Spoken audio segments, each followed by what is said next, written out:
Hello and welcome to the Apex Racing League GT Championship live on Apex Racing TV. My name is Sam Fitzpatrick, and alongside me for this evening's racing is Adam Hedgecock with Sam Kumo on the cameras. And we're here for round 4 of the championship. It's COTA, and will be a superb host for this round of the championship. Adam, so far the championship's been mega close, all race wins for Stats Light Racing, but certainly hope that their dominance could be ended tonight. Well, we can only hope, can't we, Sam? The Evo SR guys have given it their best shot so far. Tonight could be a real leveler. It's quite a technical track. A few little twisty-turny bits. Mickey Mouse section, as Martin Brundle calls it at the end, and of course a long straight with a big old braking zone at the end. Really looking forward to it, to be honest. Absolutely. Just a word on this. I mean, it divides opinion, as we were saying earlier on. But it's got an incredible blend of corners. We've got that first part of the lap, which is fast sweepers. We've got a lot of hairpins in there. Then, of course, like you said, we've got that Mickey Mouse area of the track. I always find the setup is massively important around this place. How important would you say is the setup? Because you've got quite a bit of experience, I imagine, in the MX-5 and other cars around here. Yeah, no, absolutely. I've driven this track quite a few times, and I can tell you, I've raced single screen, I've raced triple screen, and now in VR. And turn one never gets any easier. You can barely see it when you come up to it. It's insane. But yeah, as you said, setup is crucial here. To some extent, it's a little bit like Silverstone, the Maggots and Beckett's complex at the start. You've got the long, straight, kind of reminiscent of Hangar, and then a couple of hairpins thrown in. It's really easy to lose a lot of time on the straights if you're concentrating on the corners, and vice versa. So I'll be interested to see how these guys go, especially in the M8. That seems to be quite a big machine to be getting through that tight, twisty area. Yeah, absolutely. We saw the Ford earlier on in the Aussie Mixed and Fixed GT Championship, absolutely flying around Lime Rock. Wonder if maybe similar corners to this at the start of the lap that Tom McMahon is currently negotiating. Maybe the car will be particularly good through there. McMahon currently on pole position. Just a bit of a reminder for the format of the series, all GTE cars, every single of the GTE cars are available to the drivers. And yeah, you can set as many lap times as you like in this 10-minute qualifying session. Just realised that the drivers are all on circuit at the same time. Apologies for that. I don't think that's meant to be the case, but I think the drivers are still putting in some lap times. I believe it's meant to be solo qualifying, but whoever sets up the sessions clearly has done it wrong. Then we'll be into a 25-minute first race. That is set up all correctly. And then, of course, we'll have a reverse grid and a 40-minute second race. So it does give everyone a chance in that second race in particular. Like I said, McMahon currently top of the standings. Although Andre, I think, just beating him to the post there. 2-minute 2.09, takes pole position by a couple of tenths of a second. And that's a decent margin. Pretty wide range of times at the moment. And I think this new time has certainly mixed up the field, because once again in this round of the championship, we've got a few drivers who we're not quite familiar with right at the front. I mean, Jeffrey Garzotto, great qualifying for him so far. So too Taj Edwards, that Gold Racing team, 4th and 5th at the moment. Seems as though they've got that set up dialed in absolutely. Yeah, the new tyre model has certainly brought I want to say an air of uncertainty to the qualifying, to the opening parts of the race. You know, you have to bring the tyres in slowly. You can't thrash them around and hope to get the grip straight away.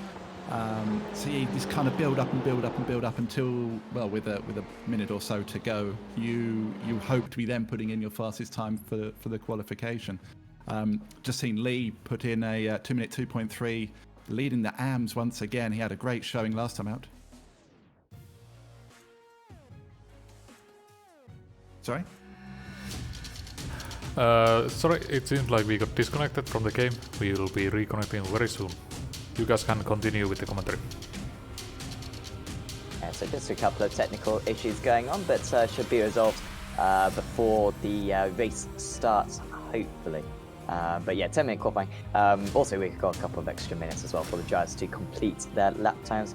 After that, Taj Edwards still trying to improve at the moment. Just looking at his sector times, personal best sector 2, personal best sector 3. Only 4 sector time this lap, which is surprising.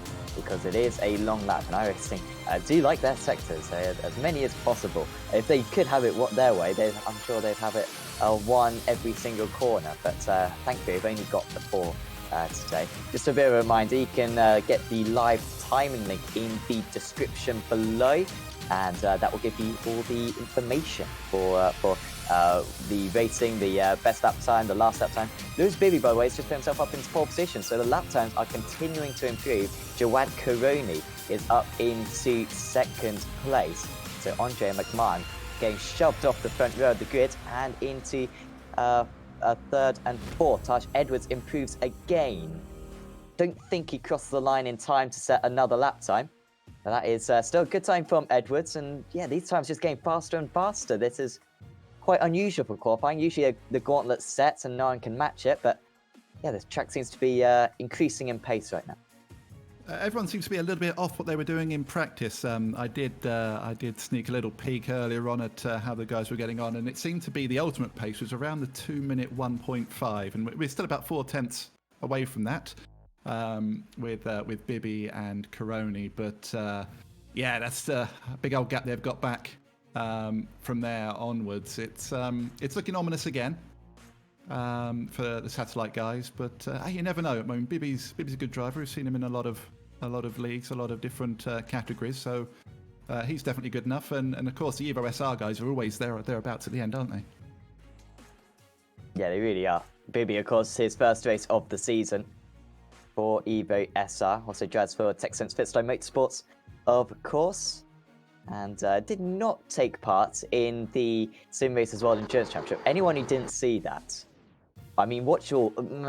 I don't think, unless you really like talking about Battlestar Galactica, probably stay away from that. Courgettes as well, of course F1 generally. So if you don't like those topics, probably stay away from it. But the last 45 minutes are really exciting, so I'd recommend catching a little bit of that. Came right down to the wire, that race win.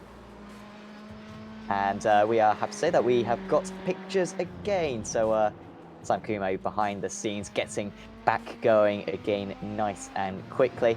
And we can even see this end of qualifying. So Edwards, I mean, he must have crossed the line then right at the end. If he could put pole position here, only needs to improve by 4/10, which isn't a big margin. And it's a 2 minute, 2.1. And I think he did improve. I think he may have stayed in 5th place, but still good time from Taj Edwards. It was really rapid by the end of that one. And so we can go to the race and the grid. It's Lewis Bibby on pole position, car number 103. He is on pole, 100, so a second ahead of Jawad Karoni. Enric Andre lines up in 3rd, and Tom McMahon in 4th. Those top 4 ever so close.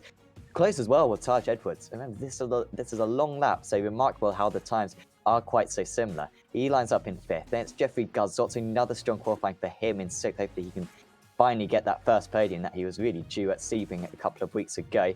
Daniel Lee lines up in 7th. He was super impressive 2 weeks ago. Then it's Nick Rowland, Damian Harris, Aaron Powell, Dennis Eichenberg, Stephen Brumfield, Kev Copeland, Tom Stevens, Derek Holland, Joseph Saul, Ronald Moons, Frederick Nicht, Brian Hotham, Kevin Kitzelman, Bob Humphrey, John Gordon, and hopefully we'll see Brendan Warren take the start as well. He was a little bit late to grid. In fact, he is taking the start. He's lining up in 22nd place. Actually, Humphrey will be in 23rd, although he's yet to take to the starts. Another element, I guess, in this race is going to be the off-tracks, Adam, and it's our favourite topic. It's the thing that I think as a child, you look forward to not claiming many off-tracks. It's really like the heroism of the sim racing world. It is absolutely fascinating. However, we do have to talk about it. And of course, for every 10 incidents the drivers get, they get 3 penalty points. It's easy to pick up off-tracks around here. The outside curves aren't very daunting, and so it's very tempting just to go off into the AstroTurf a little bit. But they got to resist doing that because those points lost could be quite costly. Absolutely. Yeah, like you say, it's very tempting to run that little bit wide, but those incidents do add up very quickly around here. Certainly shouldn't be seeing any Max Verstappen-esque passes coming into that last section. Cut the corner there and you'll definitely get a slowdown. We've got a slow off the start is Bibby. He's got going now. He can still take to the front, I think. And I'm not sure how iRacing governs that. I would imagine he can come back through. Yeah. We see him coming back through now. Always a dangerous time when you have an issue like that, just hoping that the other drivers are going to give you the space to come back through. Yeah, absolutely. It's a pretty short forming up lap this, certainly in terms of distance. And so maybe runs a little bit wide as well. They need to keep the cars on the circuit, do these guys? But we are soon going to get underway. Remember, this is the fourth meeting of the season after a couple of weeks break. And we are very happy to be back in the Apex Racing League GT Championship.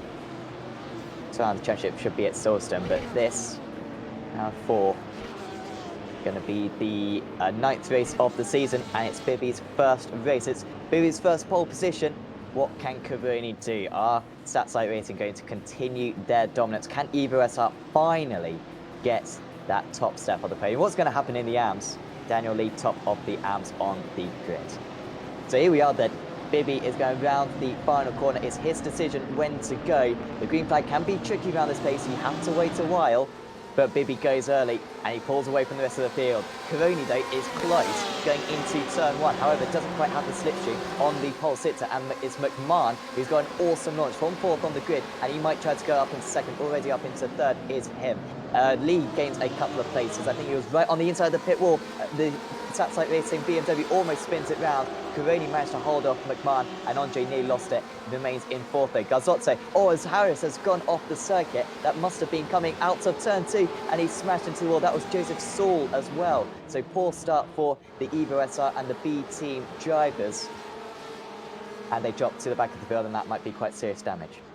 Yep, unfortunate for Harris and for Seoul there. Everyone else seemed to get through okay. It's very tricky, the opening part of this lap. Very tight first corner with a heavy braking zone. Tight and twisties afterwards, but everyone else seems to have got through okay. Settling down into a bit of a rhythm now, as we see Lee making a move as we come towards the back straight. Yeah, Lee trying to take advantage of a few of these moves. Already up into sixth place, so really nice start for Daniel Lee, who was very impressive at Silverstone 2 weeks ago. Andre getting ahead of McMahon then.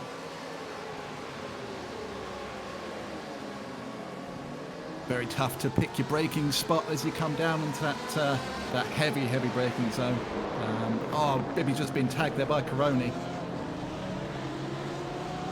Who was that else that went out wide as well? Andre happened to go out wide to avoid it as well. Yeah, so really caused a few issues there, but Cabroni now just about taking the lead alongside Tom McMahon, but just managing to get ahead. So it's all changed there with a couple of the race leaders having massive issues. And it's turned this race on its head. Bibby drops down to 19th position now. I'm just going to put this out there early. I'm already getting confused because Cabroni's running a Red Bull livery, which I'm not used to. I'm already getting confused over who that is. It does look nice though, I'll give him that. It really does. May have got that one off Trading Paints perhaps.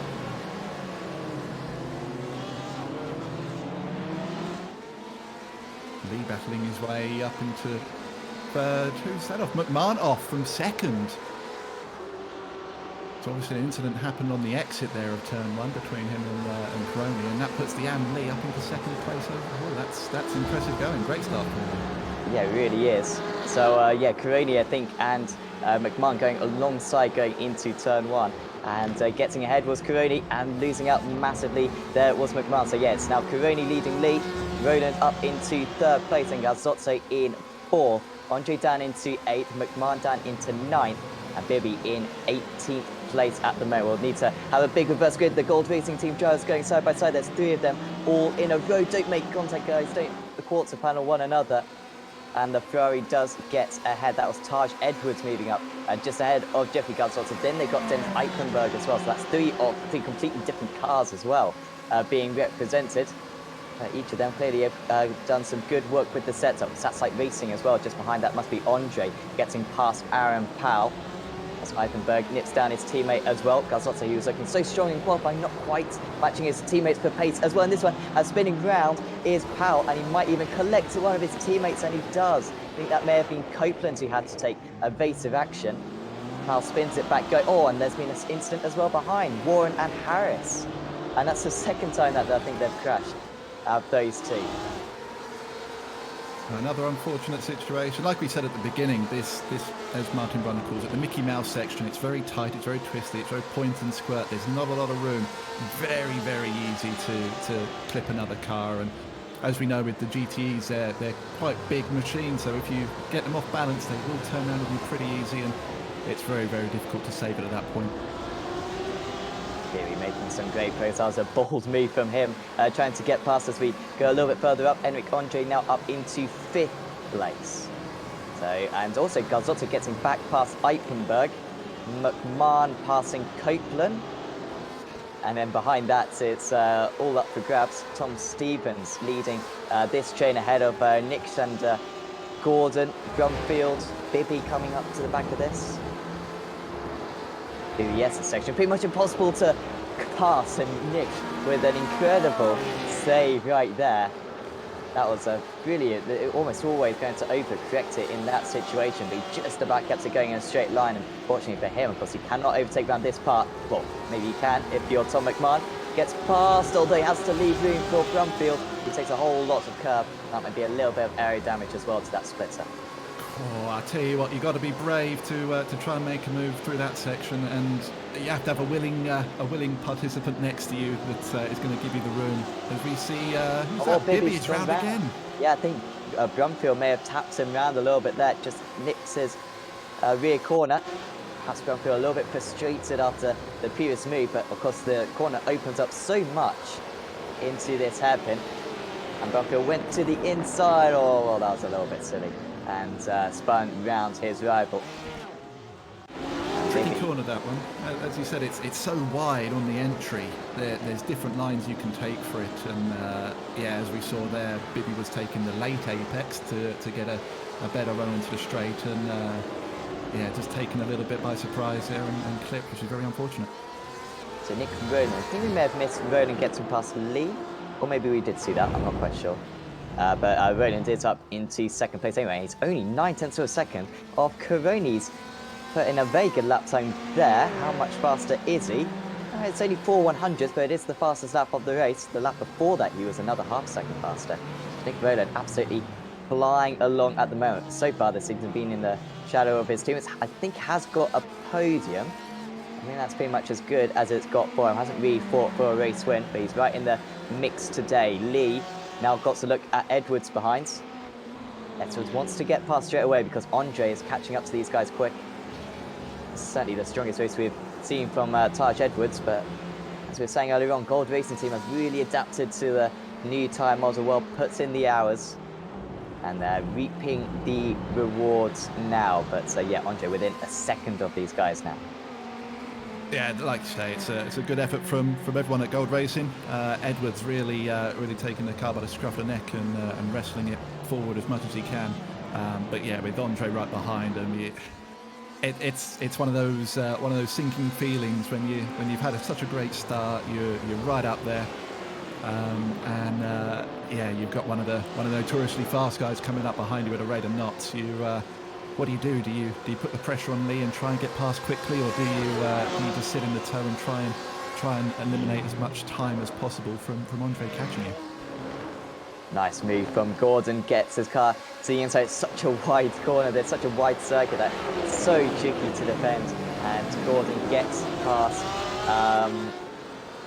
Nick Toll there. So that's 11th place now. So Gordon, yeah, up 10 places from his start. Not the biggest mover so far. Andre is up 17, together with Tom Stevens, both gaining of 17 places so far. Immense starts from the pair of them. Yeah, it really is.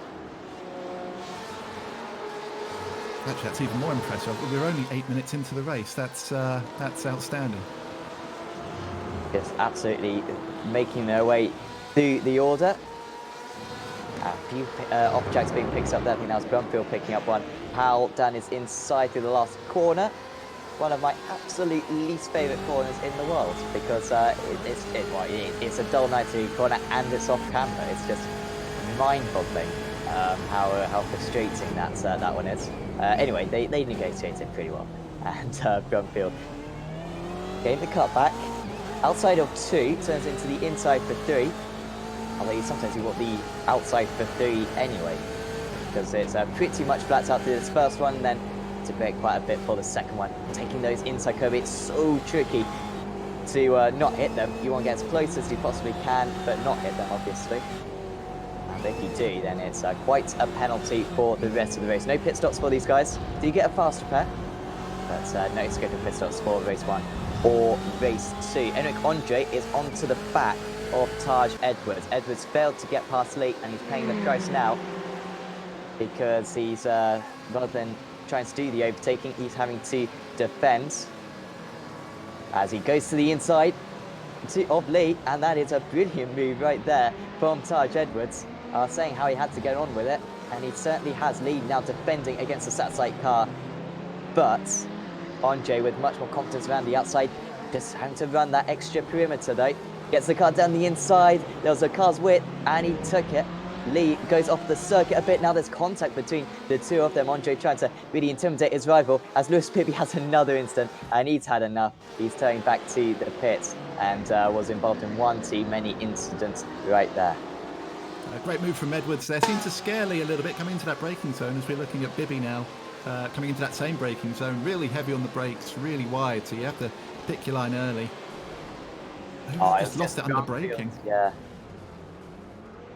Well, I feel bad for Lewis though, because he's been taken out 3 times. Not the introduction to the series that he would have wanted, because he had the pace to win this race. Took pole position. I think it is fair to say that all of those situations that Bibby has been in, I wouldn't necessarily put that down to bad driving from people around him or by him. It's this track, it kind of breeds these kind of situations where it is so wide, so many different lines.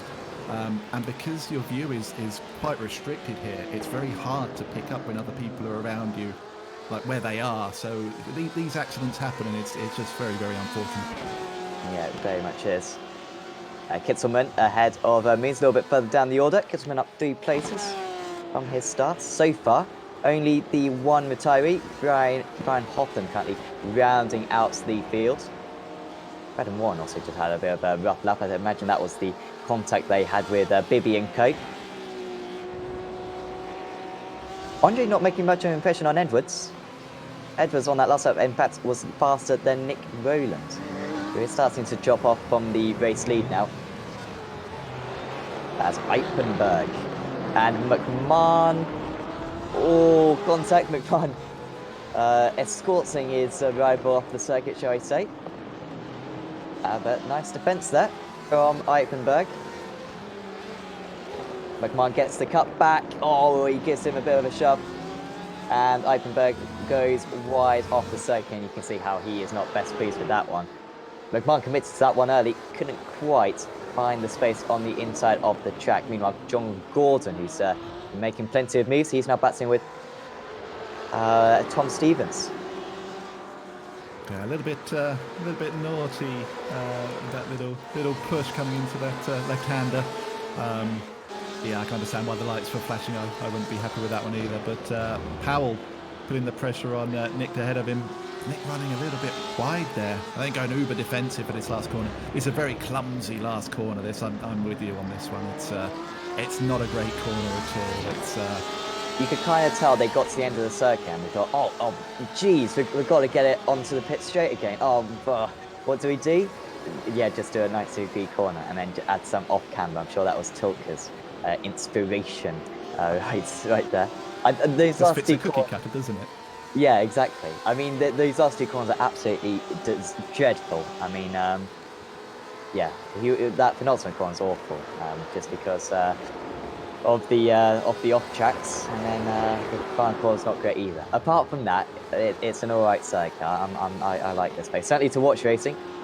Usually some pretty good real life motorsport goes on around this place. Daniel Lee, I think, has just gone off the circuit a little bit, and it's allowed Jeffrey Garzotto to get very close to him. We've seen plenty of moves into this, what I believe is turn 11. Might be turn 10. But of course, also lack of corner names. Where are the corner names around this place? The Porsche around the outside, track really narrows. Oh dear, and he gives him a bit of a shove there. I imagine I was just trying to get the cutback, but that was very much misjudged there from Jeffrey Garzotto, and it's a shame for Daniel Lee. I wonder if he's still leading the amateur category. He is, but he's only just ahead of Kev Copeland. And here is what happened to Garzotto. I wonder if he just got a little bit of wheel spin. You know, sometimes in these cars, when you put the throttle down, it will oversteer with the power. I'm just wondering if he got a little bit of a wheel spin, a little bit of a drift going into the back of Lee there. Lee gave him plenty of room. Yeah, I guess just expected Lee to come across the track a little bit more. Did not happen though. And fortunately for Lee, at least, not too much damage on that car. Andre has got past Edwards. It's up into the top 3. So, after all of that, that's like racing 1, 2, 3. They always do it, don't they? They always do it somehow. And they are absolutely dominating once again at Circuit of the Americas. Should be quite serene for the 3 of them. 2 seconds between each one. Jay might be able to catch up to Roland by the end of this race. I mean, considering that he dropped way back Andre at the start, I mean, he was barely in the top 10 at the start. Seeing that he's within 5 seconds of the race leader, that's good effort from Enric Andre. So it might even be faster than the race leader. I doubt he's got time, though, to close that gap enough. But this is a place where if he can get a bit inspired, tricky to get perfect laps. If you can get perfect laps, then you can start really closing in that gap. Also got Garzotto versus McMahon. I think we might well see a move into the hairpin. McMahon looks already had an incident with Eichenberg. Oh, and McMahon almost did the same thing as he did with Eichenberg, but this time Garzotto didn't quite get the memo and didn't quite go as wide. And a bit of contact being made by the 2 of them. Now the Gold Racing drivers backfighting one another. McMahon certainly likes running out wide there, even if he's got a car on the outside. Fortunately, plenty of space for the cars on the outside to be able to deal with that. But yeah, again, a little bit naughty. You need to respect your fellow drivers. You need to give them room if they're there. But everyone survived again. Garzotto, he was so close to running in the top 3, wasn't he? And once again, we see him unfortunately just creeping down as his teammates making a move on the inside. Now Eichenberg throwing one up the inside of the last corner there.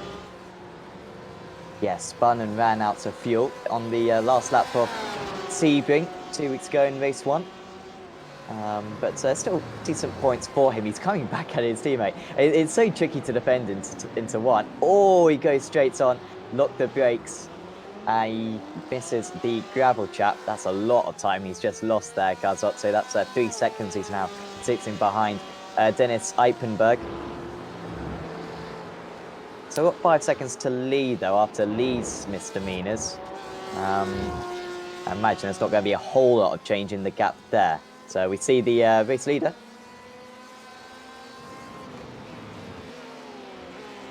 Definitely feeling for Garzotto at this moment in time. I was watching a winter VLN race a few weeks back when he was participating in it. The same sort of thing happened to him there. He had a couple of little incidents, and then it just kind of snowballed a little bit, and it really felt for him. And unfortunately, it seems to be going the same sort of way today. But yeah, and going back to what you were saying about satellite racing, absolutely, these guys, I think they're now toying with us. They're putting themselves out of positions just so we have that glimmer of hope that someone can take it to them. But yeah, yet again, it's a 1, 2, 3 for the satellite racing guys. Yeah, and currently just putting in a 2-minute 1.88. That's, I think, faster than his pole lap time sorry, the pole lap time, certainly faster than his qualifying lap. So absolutely flying is Karoni. Gordon just stopping the car on the apex, not allowing Powell to get past him. Powell's been in the wars, but I'm yet to see him involved in a crash, dare I say. I'm sure someone will probably pull up something that's happened earlier on in the race, but so far he's managed to keep it quite clean. He can get past Gordon, he might be able to catch up to Copeland as well. 2-minute 3.4 in that last lap for Powell. That's pretty strong. It's not too far off the race leader's pace. No, indeed not. Indeed not. We see Gordon here just fighting off Powell behind him. Just, he's doing a good job, is Gordon. He's running P3 in the AM category right now, and he's putting in some good times, to be fair. He's quicker than Copeland ahead of him on that last time round. But how long can he keep Powell behind him? That's the question. You see Copeland running off wide there. Yeah, Gordon all going around the sudden. outside, maybe? Yeah, he's got it done. Does get past. Oh, and can the Evo SR driver get past as well? Just about. Nice driving right there from Aaron Powell, because he had to thread the needle. Was right on the limit of grip. But that's a costly mistake from Kev Copeland. And he drops 2 places then. It's also allowed Gordon to pull a 1.2 second gap now back to his 176 rival. And they've got Tom Stevens 1.4 seconds behind as well. Also Nicktel and Holland, Brumfield, who have all been involved in stuff. Of course, as we've seen from the previous rounds, people like Holland, people like Brumfield, they're quick and consistent. I know they've had some troubles at the start of this race, but they're relentless. They will just keep coming. They'll keep putting in the laps. So definitely for Stevens, you need to kind of get your focus back on, because before you know it, these guys will be back up upon you.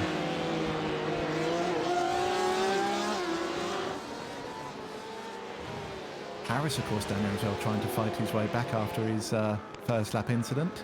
There he is. Yeah, hit the wall, I think, on the first lap. He did. Seen him race a lot recently. He made his debut in the Apex Racing League TCR 2020 Season 1 last Thursday, and for someone who's new to that league, he done extremely well. Did you race him at all? I was a little bit slower than he was. Okay. But no, I mean, as we've seen, it's a very daunting league. 60 cars on the track. Mid Ohio is not the biggest of tracks, but no, he acquitted himself well, and got some good results. Yeah, relatively new to iRacing as well. It's Damien Harris, only on the service for a few months. But he's certainly done very well. Brumfield, Holland has made a mistake. Oh, Holland's made a big mistake. He's, I think, stationary out on circuit at the moment, is Derek Holland. There he is. That's a bit of a precarious place. That was turn 1. And I wonder if he's done like a full 180, because it took him an age to get back going again. This was battling with maybe Ronald Moons. It's the outside. Oh, dear. And that was Brumfield. He's not making too many friends today. That was Nicktel then he was fighting initially. And then Brumfield came barging in. And another bit of contact for him right there. Gordon and Powell still going on. Powell's caught back up now.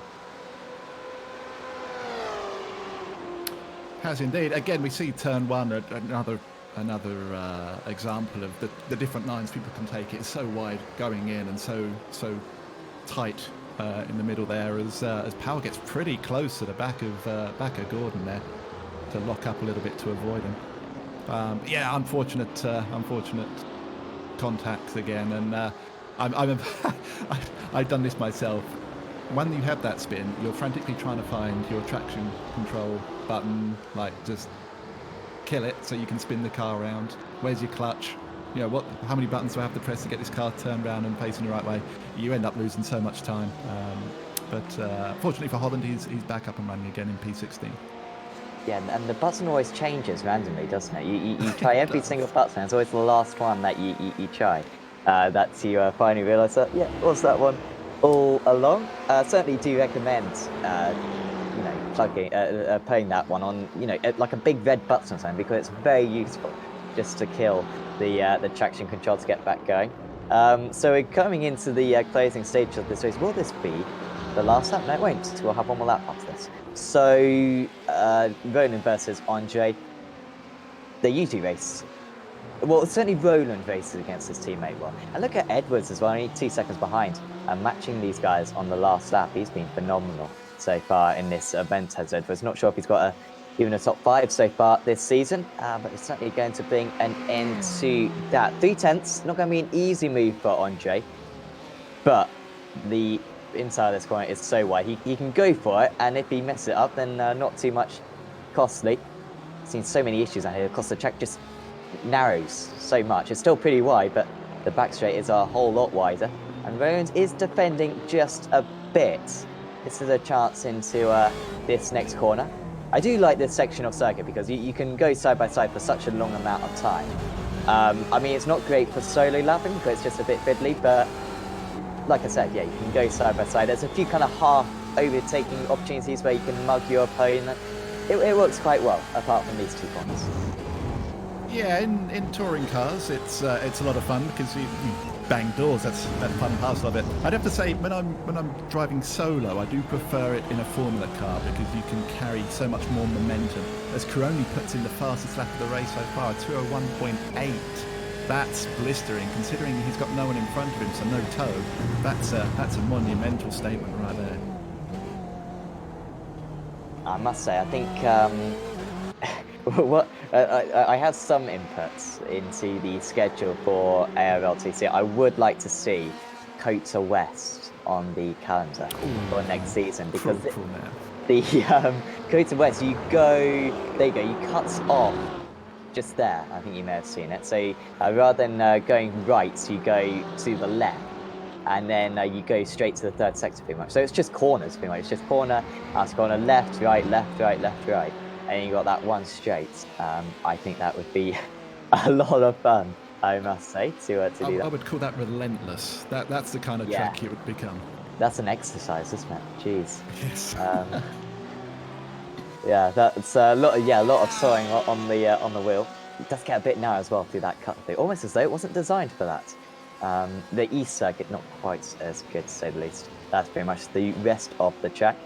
Gordon, by the way, is kept behind Powell, Nick Tall, Brumfield and Harris are pretty close. But out in the lead, Gerard Caroni, who's taken 2 race wins already this season. Didn't have a great Sebring round, but he's going to close that championship back up once again. It certainly seems like it's going to be one of the Satside drivers to take this inaugural ARL GT Championship. As Caroni negotiates the final few corners. It's lap 13 of the race. And it's going to be a comfortable victory for him. He had to get the job done right at the start. And Gerard Caroni rounds the final corner.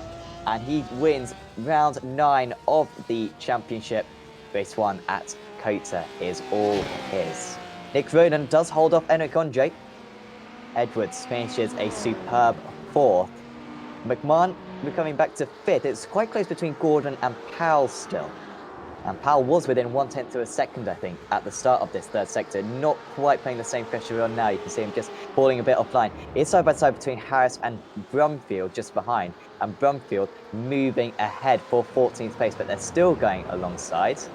Seems as though Gordon's just about going to hold on. There is his teammate. Powell back down the inside. Can he keep it on the circuit? No, he can't. He slides and nearly into his rival. Is there any opportunity through the cutback? It's a short run to the line. And that's enough for Stephen Brumfield. Takes away 14th place. He was in a war out there, to say the least. The rest of the drivers, Moons, Holland, Kittelman, Tall, Warren and Otham will approach the line as well. They're going through the final few corners. This may be the only retiree, because he did get a fast pair. I think, in fact, no one even took the fast pair, to be fair. But Bibi having a little bit enough of the racing out there. Hopefully we'll see him back for race 2, of course. I was involved in a few incidents, but I mean, the first few laps in that race, I guess, were the deciding factor. A few of the top runners got shot down, but Joad Caroni just remained in the lead. Yeah, unfortunate collisions as we alluded to during the race there, but yeah, Caroni coming to the top again in his lovely Red Bull livery. It was almost like the drivers were listening when you were saying about the side by side action through the last sector there, weren't they? That's pretty impressive from Brumfield and Nick there. Yeah, it was. And yeah, Brentford just winning out on that battle. Hopefully, we'll see that battle renewed in race 2. They could well be on the front row of the grid, potentially, those two. We will find out in a bit. But the winner then for this round 9 of the championship is Joad Caroni, his 3rd race win of the season. Nearly 6 seconds clear of Nick Rowland. Enric Andre rounds out the podium. Taj Edwards finishes in 4th. Then it was Tom McMahon in 5th. Dennis Eichenberg in 6th, Jeffrey Garzotto in 7th, and winner of the outer category, Daniel Lee. He's been very impressive so far this season, and yeah, finishes in 8th right there. Behind that was John Gordon and Aaron Powell rounding out the top 10. Behind that is Kev Copeland, Tom Stevens, Frederick Nichol, Stephen Brumfield, Damien Harris, Millard Moons, Derek Holland, Kevin Kittelman, Joseph Saul, Brendan Warren, Brian Hotham, and the run retiree from today's race, Lewis Bibby, from pole position as well. What could have been for him? So the reverse grid is up next, and Sam, best time on the broadcast, we get to spin the wheel. Yeah, that's right. The wheel is on your screen, and let's not waste any time and spin it. Is there any music? Yes. Oh, great. Okay.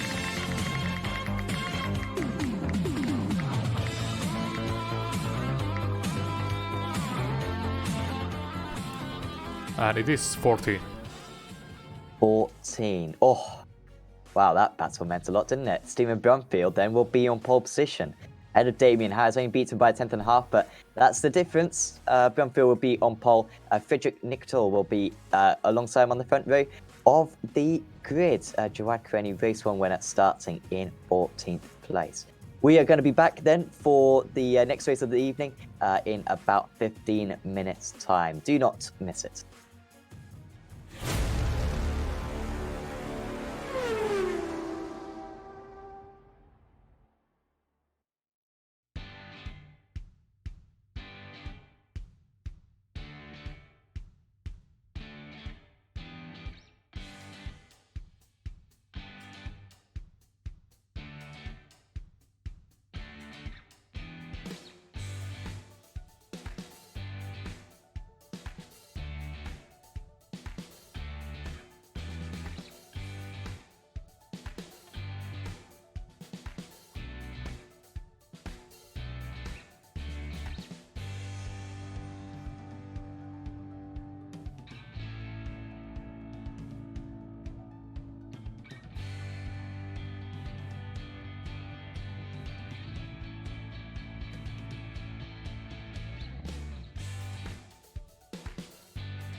Welcome back to the Apex Racing League GT Championship live on Apex Racing TV. Once again, I'm Sam Fitzpatrick.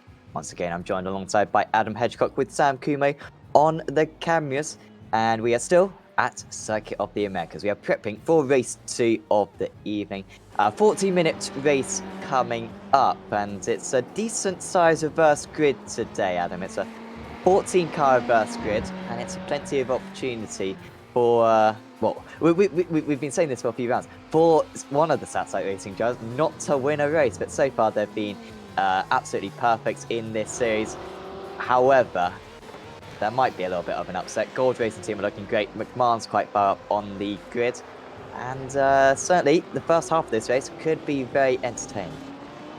Yeah, it's certainly a good chance for some of the other teams to get involved in this race. The downside to it, of course, is that even if you're mega through tight and twisties, there's a massive straight here, as we can see a couple of the BMWs flying down it now. So if you can stay in the tow from the cars in front, you've always got a chance to kind of stick with them, and it's going to be tough. It's going to be really tough, those guys in front, to create gaps. But yeah, hopefully we can see a bit of a, I want to call it an upset, but someone else up on the podium this time around. Stephen Brumfield's certainly mixing it with them. It's only practice, but it's a start. Daniel Lee is fast as well in practice. Is that a sign that he's going to win out? Winner, of course, in the first race in the amateur category as well was Daniel Lee. And he's trying to put in some extra couple of laps. 20 seconds to go. Apologies. Until practice is to an end, and then the race will get underway. Of course, with a rolling start, afternoon time of day now. It's 15 minutes past 3 in the afternoon. Apparently that's in the afternoon. Apparently that's the definition of afternoon. 42 degrees track temperature. So we'll get a little bit cooler later on. Not too bad for these drivers though, considering that this is Texas. It's only 22 degrees air temperature, which for May, I thought it was meant to be like 150 degrees Celsius or something in Texas in May. If only Austin Knight were with us, he would be an expert on this front. But no, the drivers should be grateful, basically, that it's not any warmer than it is. And we can go through your grid now.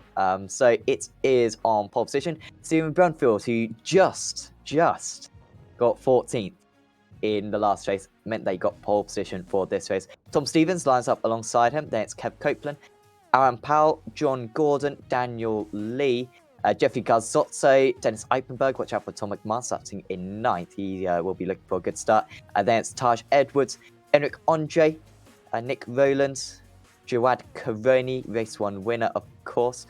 Damian Harris, Ronald Moons, Derek Holland, Kevin Kitzelman, Jason Saul, Brandon Warren, Brian Hotham, Lewis Bibby. He'll be mega quick from 21st, and Bob Humphrey will. He missed race 1, but he will be here for race 2. So he'll be starting right from the back. Of course, no Frederick Nichtel on the grid. So everyone, thanks to iRacing, because we talk a lot of hate about iRacing, or at least I do. But it did work out that there wasn't a car in the session, and so it's promoted everyone else up one place. So there's not a hole on the grid, which would be a bit unfair to some of the drivers. Instead, it will be a fair start. Fortunately, we've got the Porsche pace car. Apologies for that. Should have the Mustang. We'll improve on that for the next race. But Stephen Brumfield, I was saying in race 1 how he didn't make too many friends. He's not going to make any friends today in this second race if he wants to get a podium out of this. He was very quick at Sebring. Doesn't seem to quite have the same pace today. But I think he could be a tricky customer in these first few laps in order for anyone to get past. The joys of having multiple races in one night is that generally, if you make friends in the first race, they come look for you in the second race. So he's got to be hopeful that the people around him have short memories, because yeah, he was a little bit robust, but certainly no more so than others. But yeah, he's the big cheese at the moment. He's the top cat at the top of the table, sitting in pole position. They all want to come and get him. So yeah, it'll be interesting to see how he deals with that. Definitely. So here comes Brumfield. around the penultimate corner. Once again, it's a tricky race start. The green lights take an absolute age to come on, and particularly in multiclass racing, we see many issues. Race 1 was absolutely fine. Hopefully Brumfield put his foot down relatively soon. He's hesitating, and the cars do back up a little bit. A little bit of 4 wide further down. However, it's all right. Brumfield pulls away, and that's a comfortable lead. He's got straight away. Eipenberg gains a couple of places. Edwards gains a couple of places. Poor start for McMahon, and also Garzotto as well. 4 wide into 1. Oh, and 1 car does get spun off, and that was an error. It's Aaron Powell just found himself on the outside of the circuit, but it was a miracle that not more got spun around. A satellite driver gets spun around as well. And, oh, lots of off tracks. Oh, dear. Many drivers off and in the middle of the circuit as well. That was Jeffrey Garzotto, along with Brandon Warren, Kev Copeland. I think Daniel Lee involved in that. There's Derek Holland, so maybe Daniel Lee wasn't involved in that one, but Holland certainly was. And lots of drivers dropping on the wayside, and I think a couple of the championship contenders, surely a couple of satellite drivers, certainly Ronan was involved, but mainly the front runners managed to get through that. Yeah, it seemed to come out of nowhere, that incident. But once again, we see all the different lines going into turn 1. 3 into 1 really doesn't go here, let alone 4 into 1. But yeah, Garzotto seemed to get through that okay. And oh, he's just been clipped by the Evo SR car there. Oh, 2 incidents, in fact. And I think it was the 2 gold racing drivers who actually hit one another further up in the road. Taj Edwards involved in that. So tight, everyone bundling in, trying to get the best start they can. It's a shame to see, it really is. But fortunately, they can go and get their cars fixed up and get back on track again. Yeah, a bit of a hopeless feeling when you're sitting there waiting for the snake to go past. You know, you have to care about your rejoins, and yeah, a couple of people write down the order. Yes, just a question, just for my own sanity. Okay. Was Lee racing in a Porsche last time out at Sebring? I think he was, yeah, because he, I think he got the point penalty. I gave him a 50-point penalty, just because I didn't like him personally. He got the car penalty fine, but yeah, I just didn't like the fella. No, he's got a 50-point penalty for a car change, so going to the Ferrari, which seems to be the go-to car. Andre is missing the front of his car.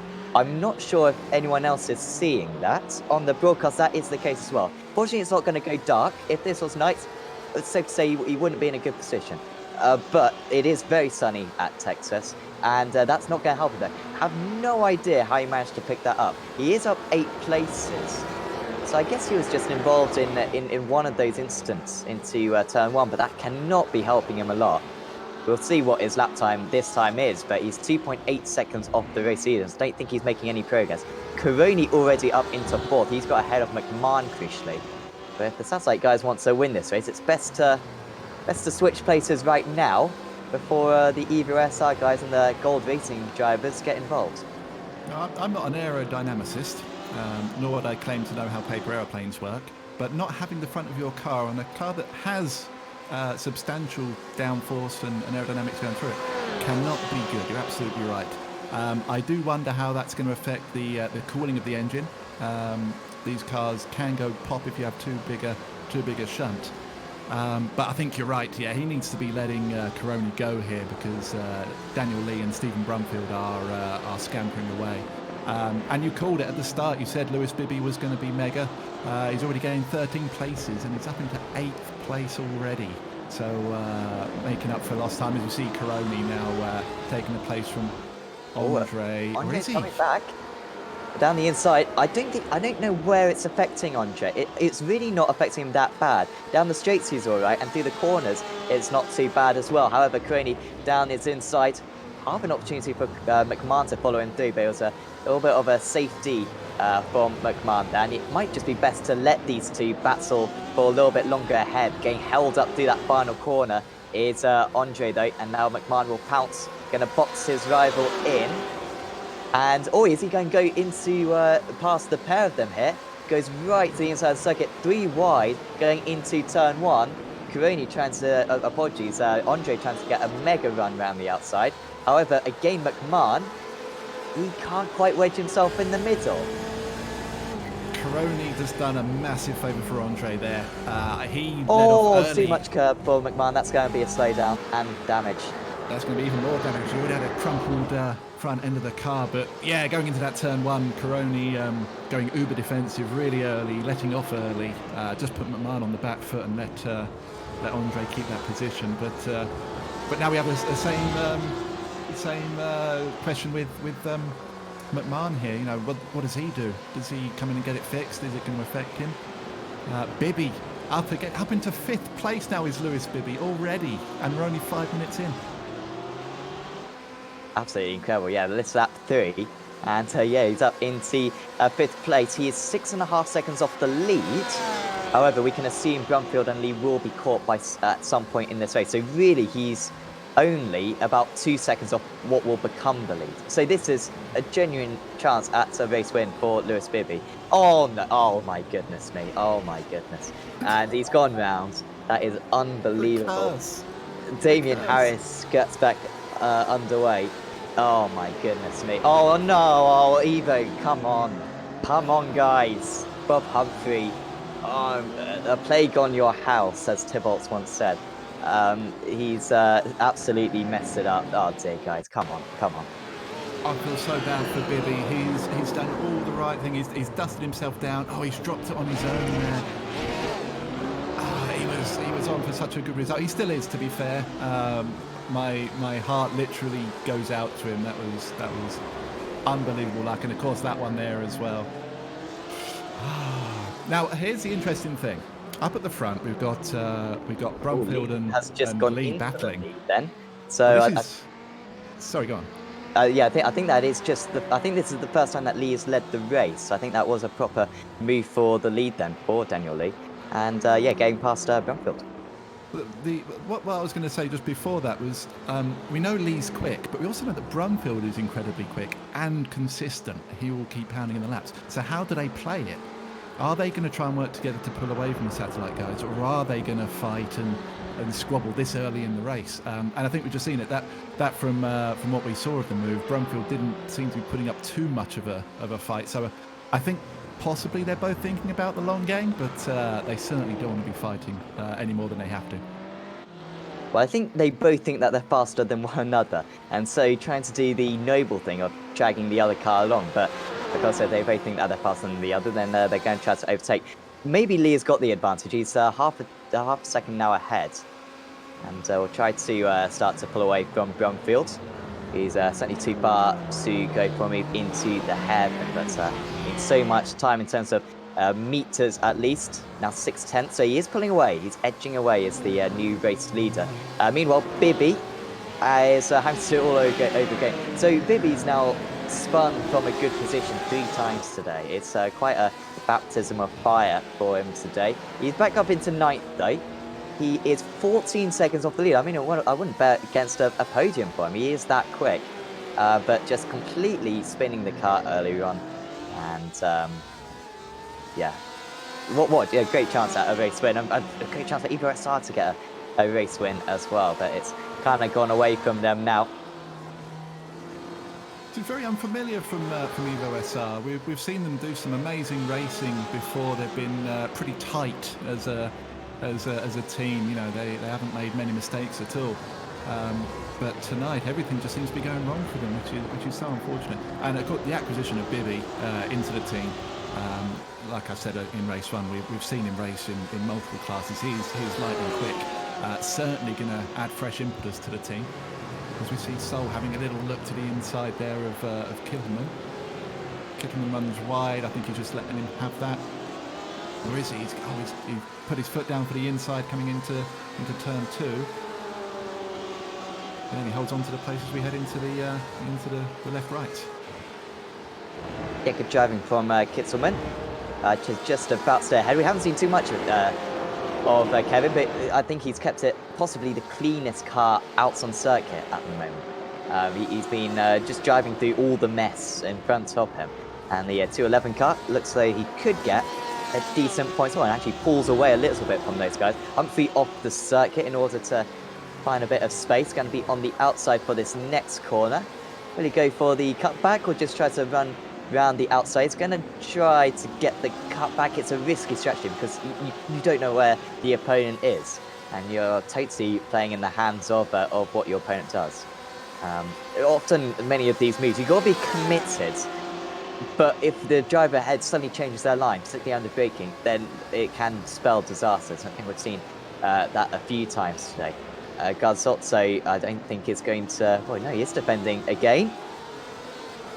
Evo SR gets ahead, and now just in front of them, Kittelman going mega defensive. Saul getting the cut back. Kittelman will have the inside for this next corner.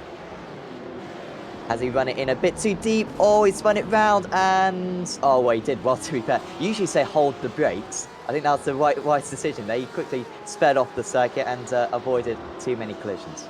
I had visions of Grosjean in Barcelona right then. As soon as I see the smoke coming out from him spinning up those tyres, yeah, I thought it was going to end in tears for a few of them. But no, he done well. Got it out of harm's way, and everyone continues along the way. As you were saying with the different lines that people are taking, you do have to be committed, and you have to, more than anything, you have to listen for the cars here, because a lot of the time you can't see them beyond an apex. You're listening to hear when they're putting their foot down to accelerate. If you're trying to do the cutback on them, you can't see them, and you want to be accelerating as early as possible. Go too early and you're spinning the car in front. Go too late and you've lost your advantage. So it's very unique the way that this track does that to you. Yes, certainly is. 8 tenths between Lee and Brumfield. On that last lap, Lee was 3 tenths faster. A mistake from Brumfield, though. And it's put Caroni on his back bumper, 4.5 tenths. And this is almost, dare I say it is, in passing range for Jawad Caroni if he wants to go for this. So he backs out of it. And see how there's still plenty of drivers in fighting distance. Here is Caroni back once again. Opening the door was the Gold Racing Team driver, but he had just about a big enough gap. Now Caroni goes to the outside. Would he get the cutback for this next corner? No. He stays wide, and now the cutback again. It's very much outside into each corner, and just trying to get a better exit. And this is allowing Lee to scamper off slightly, pulls away by about half a second in the last few corners. And Brumfield repels that attack. However, he's still slightly offline. Gets back online now. Runs wide. Don't want to get too many 1Xs. I'll update later on in the race how many 1Xs each of these drivers have got, how many incidents overall they've got, because I don't want to pick up too many incidents. Caroni in the slipstream, but struggling to make up much time on the BMW. This is an opportunity for a mega late move down the inside, and that's what he's going to go for. Brumfield almost cuts off the line a little bit early. Now goes to the outside. Will he have the inside forward turn two? No. Nice move from Caroni. And I thought that was going to be what we were talking about before, Adam, with Brumfield closing off the line slightly, but instead he kept where he was, and it was quite simple for Caroni. Yeah, good driving from the pair of them, all the way from halfway through the previous lap. They gave themselves plenty of room. Looked like Brumfield was kind of teasing Caroni a little bit by showing him a little gap and then closing it, but no, they done well there. Lee out in front would have just been hoping this was sort of 5 minutes to go, so he didn't have long to defend off Caroni. Now Caroni's just behind him. It's only a matter of time, really, I think, and that'll be a shame for Lee. Going into this race, the leader of the championship was Enric Andre. He was about 22 points. That's not including the drop rounds. 2 drop rounds they get in this 8-round season. After this, we will be at the halfway points of the championship. But yeah, he was just ahead. I think after this round, I think they're going to be pretty much absolutely level, are the two drivers. That is providing that they score a 1-2, which is looking good for Satsite Racing at the moment. McMahon is in 5th, but not well, to be fair, he matched them on the last lap. He matched the race steers, did McMahon. But not closing that gap too much. Still a podium, very possible for Tom, which would be a good start for Evo SR. Eichenberg and Edwards, the Gold Racing drivers, keeping up with him. Also, Damien Harris having a good race after not a great qualifying, not a great race 1 for Harris. He's been a lot better in this race 2. In the low 2-minute boards, of course, do check out the SDK Gaming live timing. Link is in the description. And yeah, certainly do open that on an extra monitor. Very useful information on that. Lewis Bibby watch, he's closing the gap down to Harris. It's just a smidge over 3 seconds now. That's come down from around 5, I believe it was, a couple of laps ago. So Bibby's definitely got the bit between his teeth. And as I alluded to not too long ago, Lee has got his mirrors full of Corona already. Surprised how well Andre's doing with all that damage. Yeah. Lovely gearbox shot there of Corona behind him. I'm not sure if it is affecting Andre, to be fair. I guess it must be, but earlier on, you'd expect that to affect you down the straights, I guess. But yeah, he seemed so. fine when Corona was coming up to him earlier on, so I don't think it's affecting him too bad. Maybe through the corners as well, but iRacing Vic usually seem to simulate that too much, so it seems to be fine. Now this gap between the top two is coming down 0.3 of a second. Lee puts his car in the middle of the track. He was leading, remember, in race 2 at Sebring for a while. To the outside goes Corona. That would be a bold move. He managed to get, as off the circuit goes. Brumfield might lose 3rd place. No, he's all right. In fact, he's lost absolutely 0 time because that's the run-up areas around this place. Anyway, Lee is fended off from Corona. Now Corona lined up Brumfield into turn 1 last time, and the straights are so long around this place, despite the fact that the draft effect is relatively minimal in this car. He lined him up into turn 1 and managed to pounce when it came along the opportunity. Lee, though, really nice through these final few corners of the lap, trying to use every centimetre of track just to open up these corners.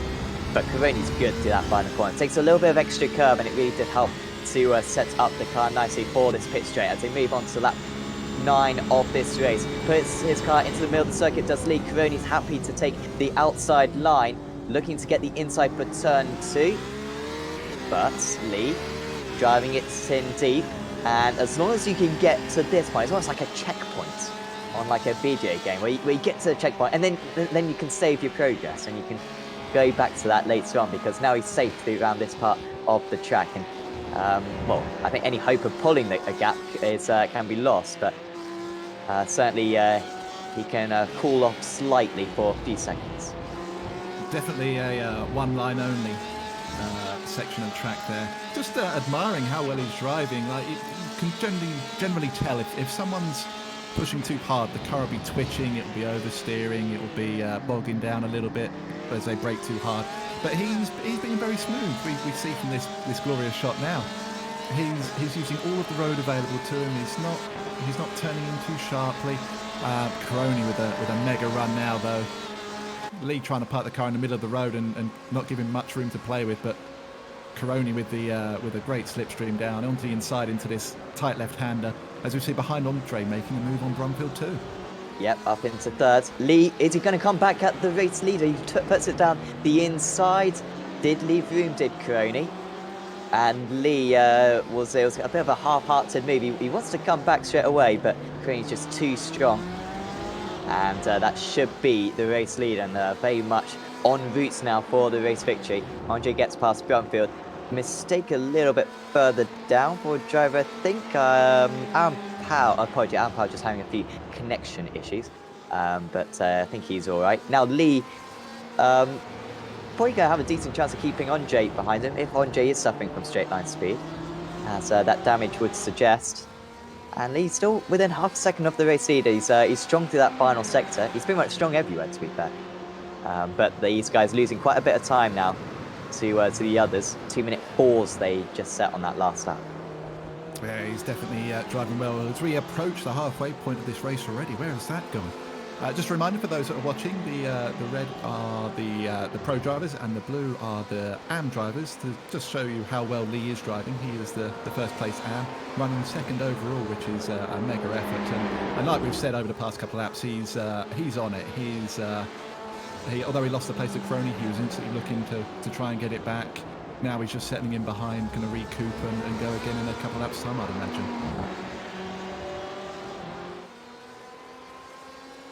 And of course, the way that the Pro and AMs are defined, if you've got an iRating over 2,400, then at least at the start of the season, if you had a rating at 2,400, then you are a Pro. If it's above that, if you're below that, then it's an AM driver.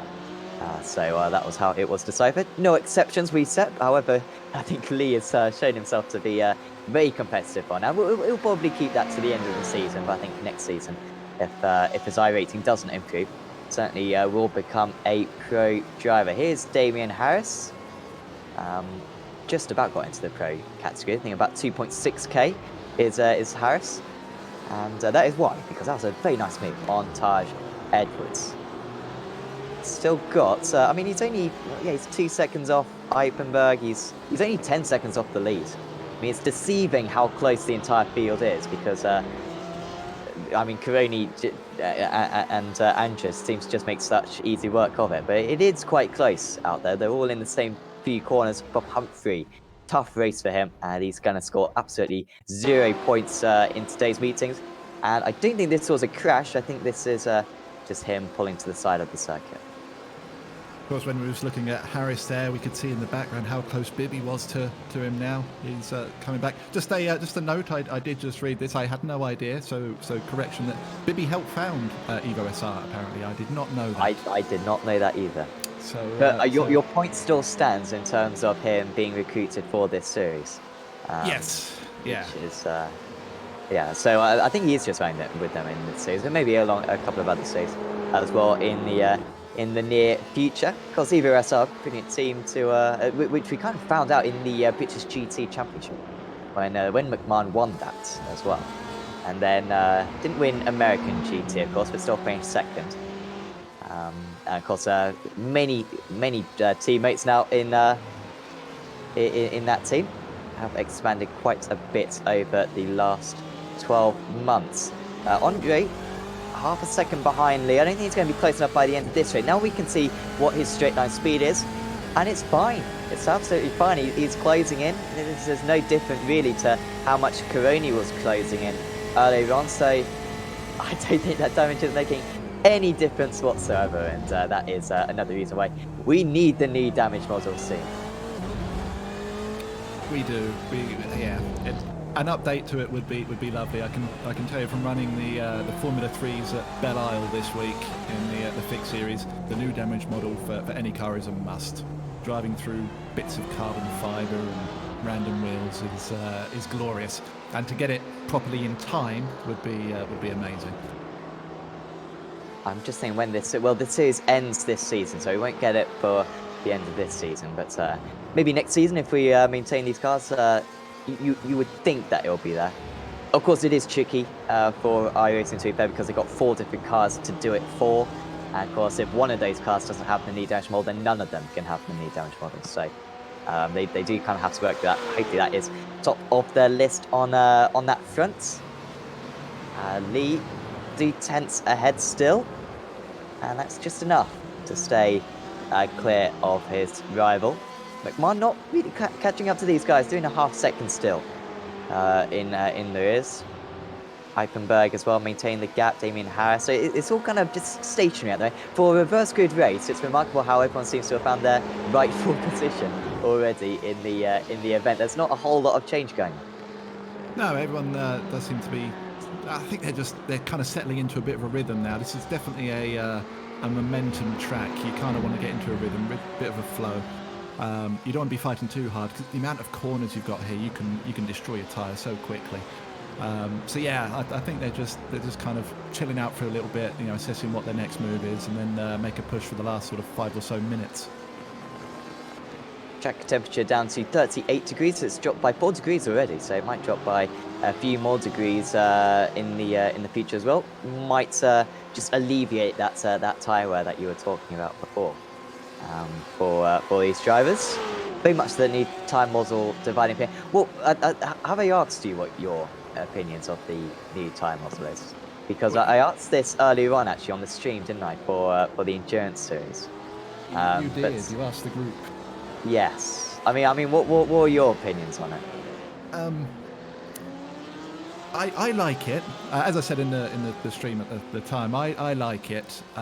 To me, it feels more realistic to what race cars would be, but I've never driven a track car, so I don't know for sure. As we see Gazotto having a little bit of a fight here with Joseph Sol. Sol taking the inside as it comes down the long straight into the left-hander. Nice move there from Sol. Is Gazotto going to hold it around the outside? He is. Oh, well done, Jeffrey.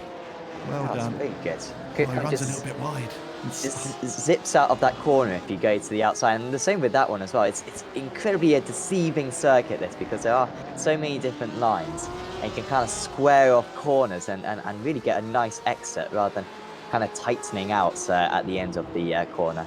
But Garzotto made that one stick. Andre did get past Lee. I think we missed that one, the move for second place. So apologies for that. I wouldn't be at all surprised if it was at turn 1, and here we are.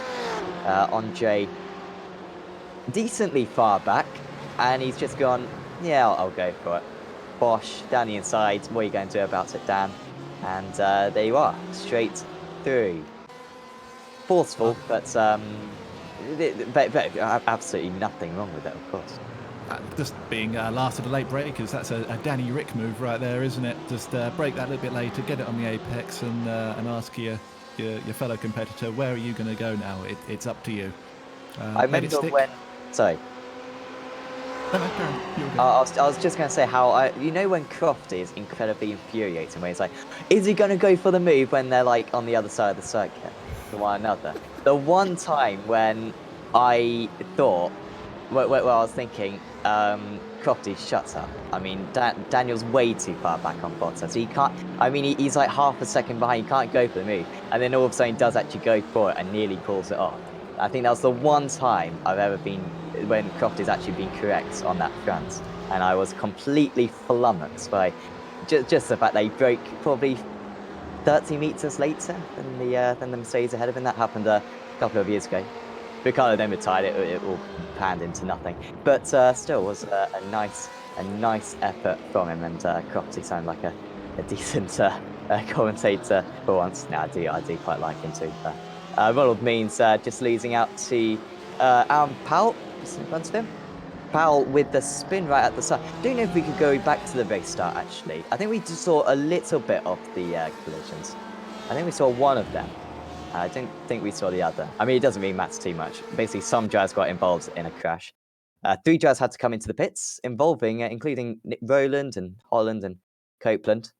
Holland and Copeland at the back of the field now, but Rowland's still going very well up in 13th.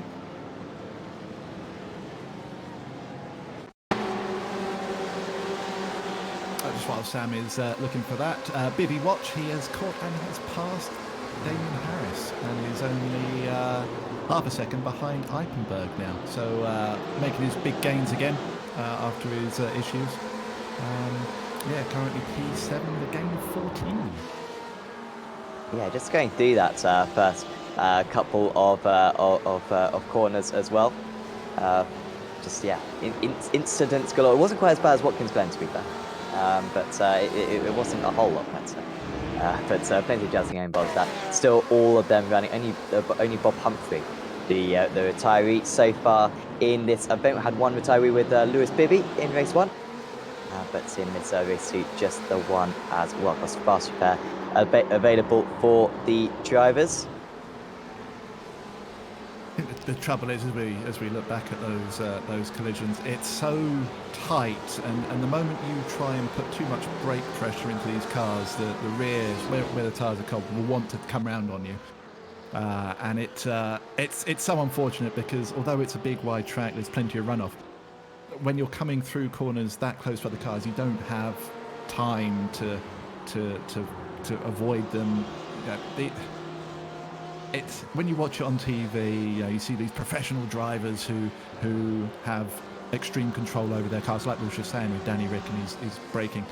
It's a whole different world in iRacing, and it's on you before you can even think about moving out the way. So these things happen, and we see it often, and it's such a shame, but it's part of this kind of racing, I guess.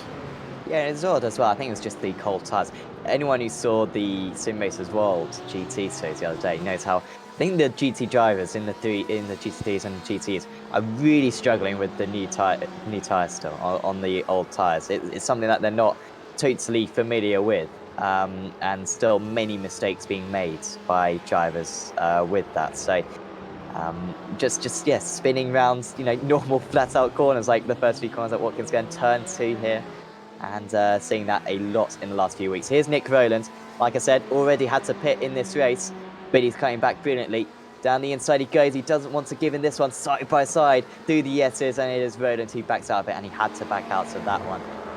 If he'd stuck with it for one more kink, then undoubtedly would have made contact with John Gordon. Apologies, Aaron Powell. Incredible gap. I've just noticed there's an 18-second gap between Edwards and Gordon.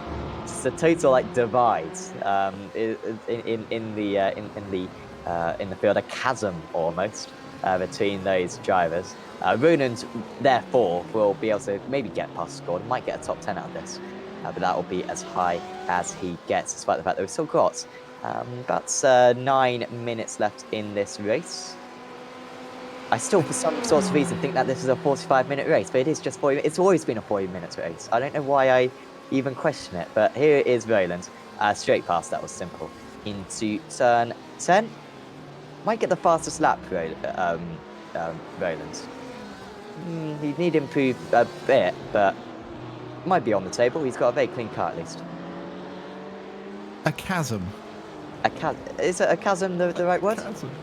Well, yeah, I mean, it's a big open space of nothingness between 2 points, but that's literally the definition. What if that was my walk by surprise saying a legendary quote there? I quoted Romeo and Juliet early on.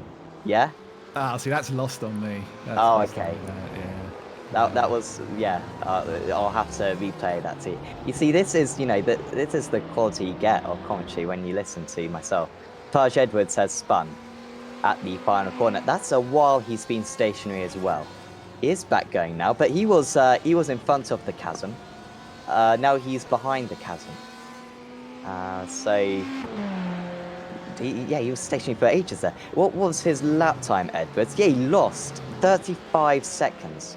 So he must have popped out, got a burger, and then got back into his car. There you go. Don't know what's going on with Edwards. Maybe just sorting something out on his computer, and he's come to his halt again. What was he doing? Oh, that was a hardware issue with his wheel. Yeah, definitely. Oh yeah, look at that. Just flips all the way around. Either that, or he's got really supple wrists. Yeah. I think he might have to retire from this one. His wheel causing issues. That's a shame for Taj Edwards, who has had, I think, undoubtedly his best round of the season, because he's been really quick. Probably been the probably 5th or 6th fastest driver out there, like legitimately. Hopefully he carries that pace into Silverstone next week. Looking forward. I must say, I didn't always like Silverstone, but I absolutely adore the place now. I think it's really one of the best racetracks in the world. I think this has got some potential. Change these last 2 corners, and you got a masterpiece in your hands. But until these last few corners are still here, it's still very questionable, this track. Look at that. That's IndyCar style, with them all going up to the pit wall. Bibby gets past Eipenberg. Meanwhile, he's up into 6th. It's got 5.5 seconds to catch up to the pack of cars ahead. So it's Andre ahead of Lee, Brumfield and McMahon. They're all battling one another, and this might just be a window for Bibby to close that gap. Yeah, Bibby certainly doesn't mind the last couple of corners, does he? He's made a couple of moves there now. But yeah, you're saying Silverstone next week.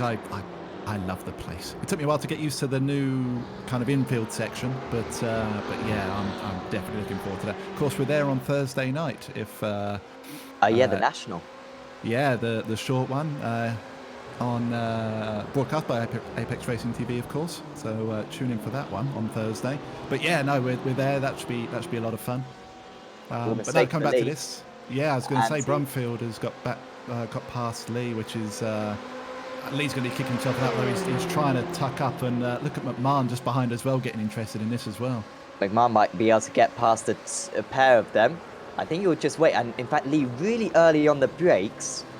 And that probably wasn't the thing to do. He was in a bit of a tricky situation there. He had 2 cars on his inside. I think he really wanted to get the cutback on Brumfield, but then he found McMahon on his inside. And if McMahon can get past these couple of guys quick, a second place might be possible for him. He needs to get it done quick, though, because pulling away is Enric Andre just up the road. McMahon doing what we've seen so many drivers do so far today, through this final part of the lap. They can't get the move done, and so they kind of just try to position their car the best that they can, try to get the cutback into each one. So far, we've seen loads of overtakes into the turn 1. Might see an overtake into the last corner, but McMahon realises he can just wait a little bit longer and now dip into the slipstream. 0.2 of a second. Is there room on the inside? There is certainly a car's width and some on the inside if he wants to go for it. Kind of dummied to the inside and then went to the outside, and probably wasn't the wise thing to do for Tom McMahon there. I think he should have just, stuck the car down the inside and shoved his, and then just, shoved the car down the inside and see if it works. But went to the outside instead and lost a little bit of time. With just under 5 minutes left, the tyres are going to be screaming hell at you at the moment. So I think he's just weighed it up, decided better of it.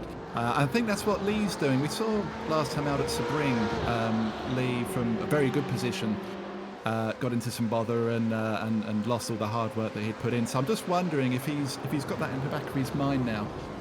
He's not really racing these guys, other than a bit of pride to be kind of up there and mixing. He's got a big gap back to Gordon.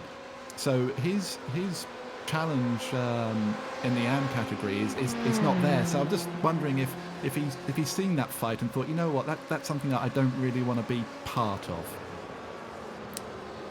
We've seen McMahon making a move on Brumfield.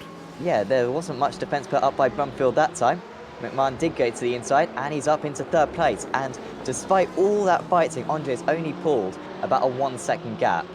McMahon's got to be careful though, because he can go for a bit of a late move. Brumfield very much cleaner in this way. It was very odd race 1 with Brumfield because he got involved in a few collisions which probably the blame could be pointed at him, which is totally unlike him. He's been absolutely brilliant addition to this season, usually keeping it really clean.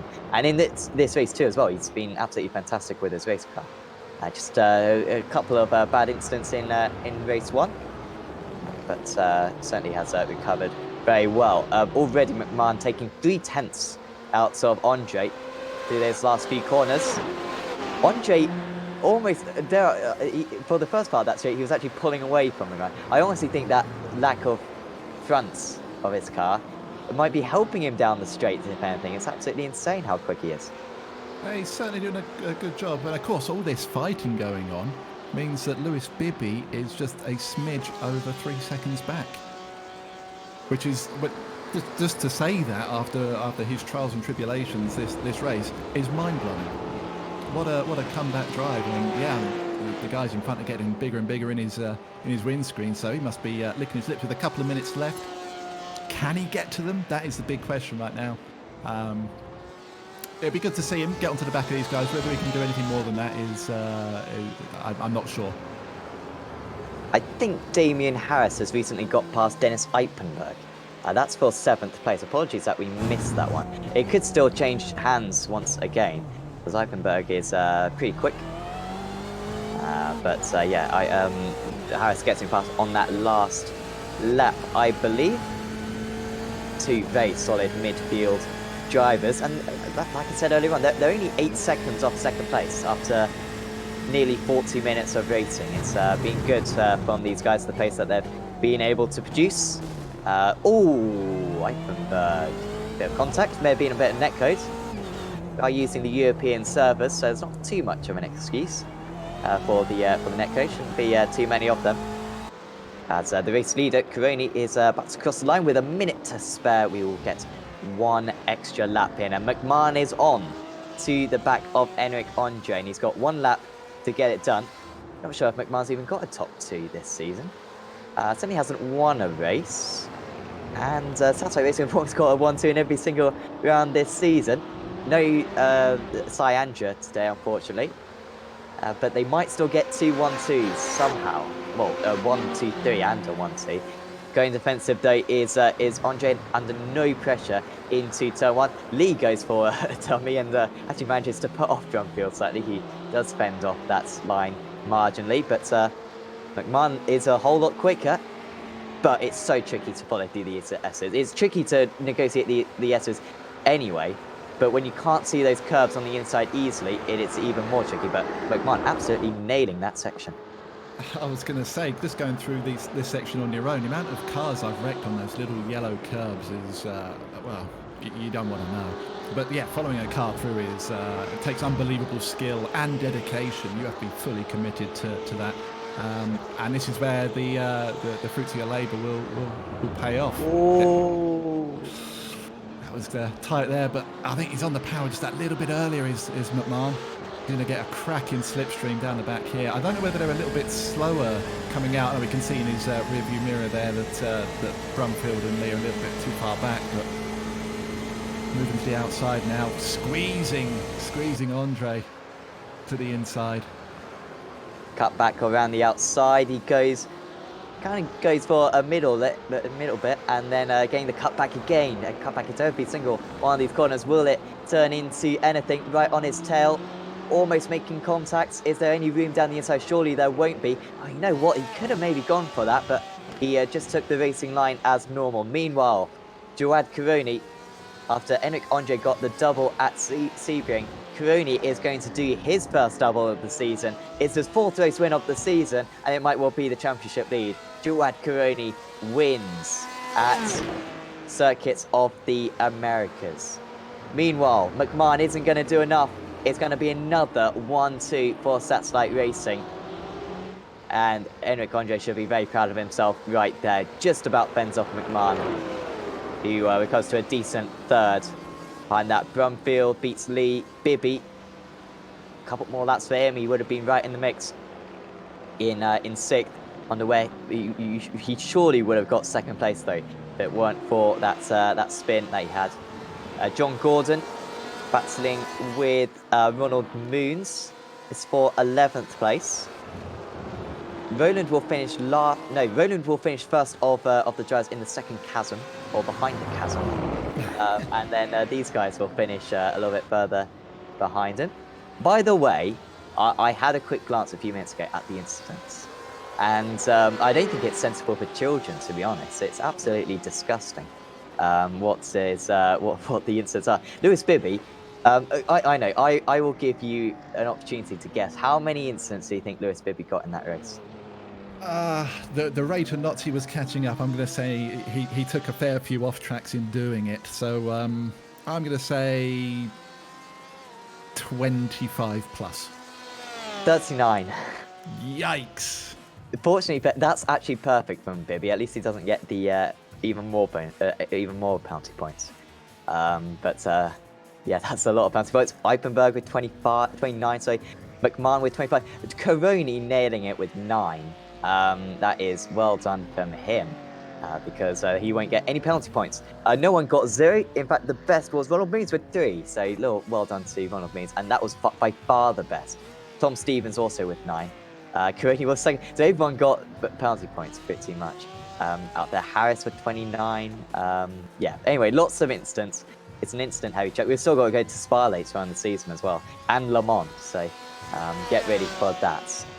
Anyway, the results then from round 10 of the Apex Racing League GT Championship, and it's Jawad Karoni winning out again. Beats Enric Andre by nearly 15 seconds, one of the biggest winning margins we've seen all season.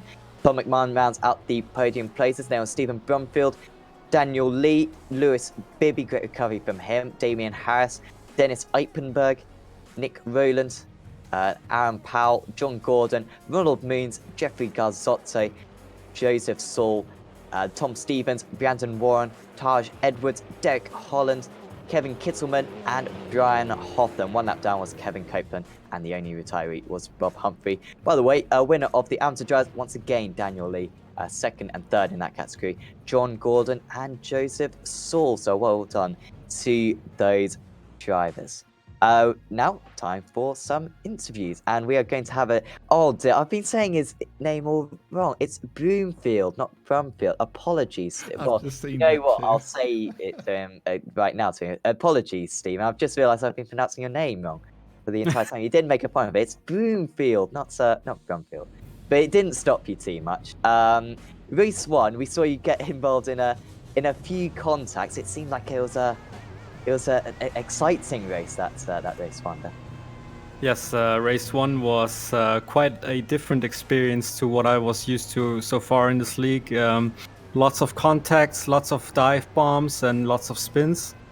I managed to get through most of them, but in the end my car was pretty knackered and I was just happy to get it over the line. And in the end, it was pretty important, that last lap battle you had, because it put you on pole position for race 2. I mean, going into that race 2, what were kind of your aims? What position were you aiming to achieve? Well, getting that first position for race 2 was really lucky because, as you could see in race 1, I was fighting for that 14th place like it was the most important thing at all. And so I was really happy to hear that I would start P1, and I figured, okay, let's just survive the race. This is not a track that I like very much. I just wanted to get a, I don't know, top 10 result, let's say. And I'm really surprised about P4. I would have never thought that I could stay in front of those fast guys so long. You had a good battle with Daniel Lee in particular and Tom McMahon. How would you say the racing is around this track? Would you say it produces good racing, or is it quite tricky to go side by side? Well, you definitely notice that it's a tilcodrome, so it's basically engineered to be good for overtaking. In my eyes, it's too broad and a bit too, let's say, non-natural. So the racing is always a bit forced. And you get, especially turn 1, where I T-boned somebody in race 1 just because they had a mistake. But the battles with both those guys were really exciting. I really enjoyed it a lot, especially with Daniel Lee. A really fair driver, I must say. He had a little wiggle in the end, so I managed to get him. And Tom McMahon, sorry if I pronounced that wrong, I managed to, I figured I'd let him by because I knew he was faster than me. He caught up 5 seconds on me, so I just let him by and hoped that maybe he would entangle with Andre, but that didn't happen. But still happy with P4. Yeah, you certainly should be. A really good result, Stephen. Congratulations on that. Before we let you go, is there anyone you'd like to thank? I'd like to thank my father for watching all of my races and giving me useful advice in the Twitch chat. And also my new teammates, Dennis Ippenberg and Tash Mahal. I'm not going to pretend I know how to pronounce his name yet. But at least now you know how to pronounce my name. Yes, so thank you very much, Stephen Broomfield, and best of luck for Silverstone next week. Thank you very much. So yeah, that is Stephen Broomfield finishing in 4th position in race 2 and on 14th place in race 1 as well. Adam, who are we going to have a chat with next? I think we should have a chat with Daniel Lee because he done something rather special tonight. He did. He managed to get a double in the end. And a pole position too. And here he is, Daniel Lee. We were just saying, it's a clean sweep in the AMS for you this evening. You got pole position in the AMS, race 1 win and race 2 win. How did it play out for you? Talk us through it. So far, the 2-race format seems to be that race 1 is full of mistakes, and somehow the adrenaline must get to me, because I swear the brakes that I had in practice were not the brakes that I had in the car. I was all over the shop. And there's one thing you'll notice about me is that the race seems to be lost in the braking zones all the time. Race 2 seemed a lot more settled, and it seemed as though lockups were few and far between, even though the track temp is higher. So I got some work to do, and I got some equipment to get, I think. You just saying that, I'm reminded of Sabring last time out, where he was in a good position and dropped it a couple of times at the hairpin. Tonight we was watching you from on board Coroni behind you, and it certainly looked a lot smoother. Did this track kind of lend itself to that for you? Like, 'cause it can be quite flowing, or have you been working on it, over this past week? Definitely been practicing. Practice just gives you those extra few attempts. There's no substitute for that. But the reason for switching to the 488 particularly is to try and mitigate those braking problems. There's no doubt that the Porsche, which I have last race, would have been overall slightly quicker, but my consistency was all over the place. So whether it's the Bring, which is bumpy, or COTA, which is smooth, it doesn't matter. My braking woes will always carry on until I do something about that. So a 488 seems to be a lot easier to handle in the braking zone despite having slightly weaker brakes. And Caroni switched to Porsche. I knew I was, mincemeat in every hard braking zone, of which this track has, 2 or 3 where you are on the anchors full on. Just saying about Caroni being behind you, talk me through how it feels. Like it's no secret, everyone can see the pace that those satellite guys have. How does it feel when they're right behind you, especially as an AM driver, where you're just trying to pedal as quickly as you can to get your AM positions, your AM wins? How does it feel when they're behind you? You can at least count that they've done it long enough to know not to dive where it's unwarranted. But for sure, there is a lot of pressure. I tend to ignore that to a good degree, but I'm always aware that if they follow me a couple of laps behind, they're always going to know that I'm braking a little bit earlier and softer. I had a couple of folks dive on the inside under braking with clean passes, and there's not a lot you can really do about that if you don't cover the full inside. But when there's one of the top flight guys in your mirrors, different people will handle it differently. I think that they're extremely fast, but they're not always able to put that into full delivery when they're following a car because of all sorts of things, dirty air, hard to see the apexes. When you practice that much and you're that quick, as are Caroni, Andre, you have to deal with the fact that there's a big Ferrari just right in front of you. And it's even worse if you're following a BMW. So the pressure is there, but they are not infallible. They can sometimes make mistakes, and when you hold them off for a lap or two, it feels brilliant. So even though they may inevitably get past, that short stint of time where you legitimately hold them off, you feel like a champ. Oh, good stuff. Finally, we're off to Silverstone next week. How are you feeling about that? Going to enjoy that. Silverstone is a track of, I've been on it so much in the past years. I'm looking forward to that. It's going to be slightly better than COTA. But we'll have to see. I'm yet to turn a lap in the new time model in the 488 on that track combination, but that's what's on the menu for the weekend. Excellent. Well, 2 wins tonight. Great effort. Just one last thing before we let you go. Do you want to give any shout out to sponsors, fans, whoever? Thank you kindly. I've got no sponsors to thank, but to the chaps, particularly at this time, those folks of engineering shops who've been invited to make components, make bits and bobs for the respiratory shortage for the coronavirus. You've got a pretty big task ahead of you. So to those listening, I know that the folks racing here may have clients, sponsors, people that they know who are in that business. They're going to be working hard. So just a shout out to them. And very rightly so. Yeah, I echo that. Well, Daniel, thank you very much for stopping by this evening. We'll see you next week in Silverstone. Thank you. That was Daniel Lee finishing in 8th place or 9th place? 8th. Oh dear. Oh, it's because one of the drivers didn't take the start, did they? It absolutely messed me up. So 6th, he would have been in 7th, which means that he finished in 8th. Yes, 8th place in race 1 and 5th place in race 2. Next up, we're going to have a chat with the double race winner from today. It's Gerard Caroni. Congratulations, Gerard. I mean, race 1, you kind of got it done on the start. You got into the lead, and then from then on, it looked quite simple for you. Hello. Yeah, but for the race 1 at the start wasn't the kind of situation I've expected. First, I want to apologize to Tom and can't remember. I think it was Lewis, wasn't it? Lewis, yeah, sorry. Yeah, I mean, I just brake too late with the cold tires into the right hand. So yeah, and with Tom on the turn 1. I can't see him. I'm driving with a single screen head. It's not like I want to give myself apologies or what, but yeah, it just happened. And yeah, after I just have to do my job on the race. Absolutely. I mean, it's very easy mistakes both want to make.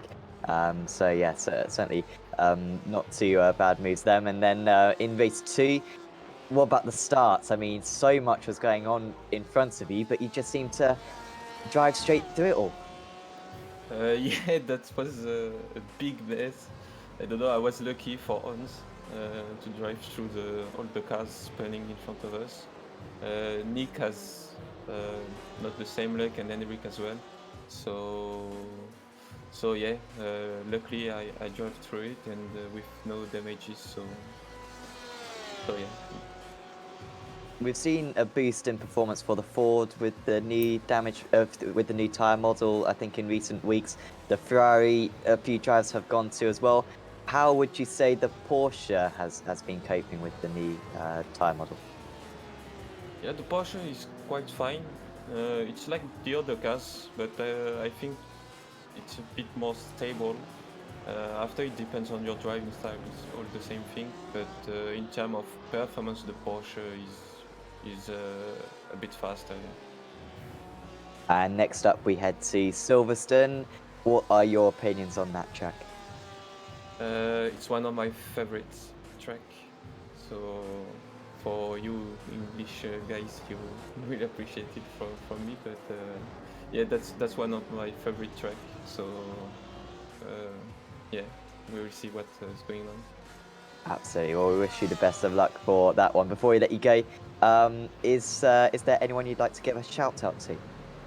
Yeah, for our sponsors and yeah, for the teammates who are there to do the race. It's quite fun. So and you guys to broadcast the race. Awesome. Well, thank you very much, Jawad, and look forward to seeing you next week. See you. Right, I think we've got time for one more interview, Adam. So here we are. Who are you going to have a talk with finally? Oh, I don't mind. Shall we have a chat with Andre and find out how he got on with that damage? And here he is, Henrik Andre. Welcome. Tricky night for you, especially in the second race. We saw that from our view, there was part of your car was missing. How was it handling for you? Hello everyone. Quite bad to be honest. At first I was just losing top speed, but the more I was going into the race, the more I was wearing my front left tires. And then, like just after I overtook Daniel Lee, I just had a massive breakdown in terms of grip. I just had to, resist to Daniel and turn in the dying stage of the race.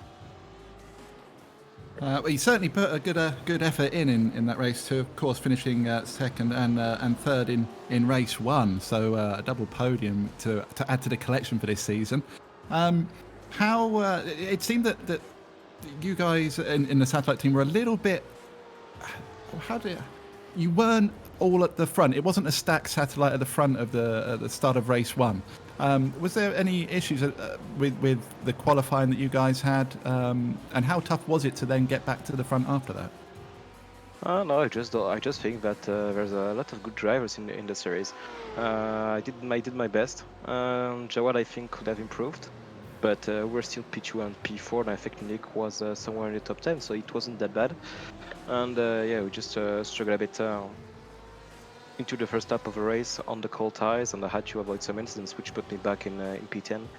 But thankfully I was able to make my way through the field in race 1 to P3. This track is particularly difficult to predict where your competitors are going to be going. There's multiple corners with multiple different lines. Do you approach this track differently to others, knowing that at any corner you could have an undercut or someone going to the outside early? Do you treat it any different? Are you more cautious? You're certainly more cautious because that's a track with a lot of different corners, different style. It's really allowing different racing lines, so you can't really end up behind someone and think he will take your racing line. You really need to gauge his abilities toward the corners, where he's putting his car before making any move. So I think that was really challenging and really fun to drive because you really need to think when you're driving in a pack field. Well, I can honestly say from the guys in the booth tonight, we've certainly enjoyed watching. Silverstone next week, an absolute classic. How do you think you'll go there?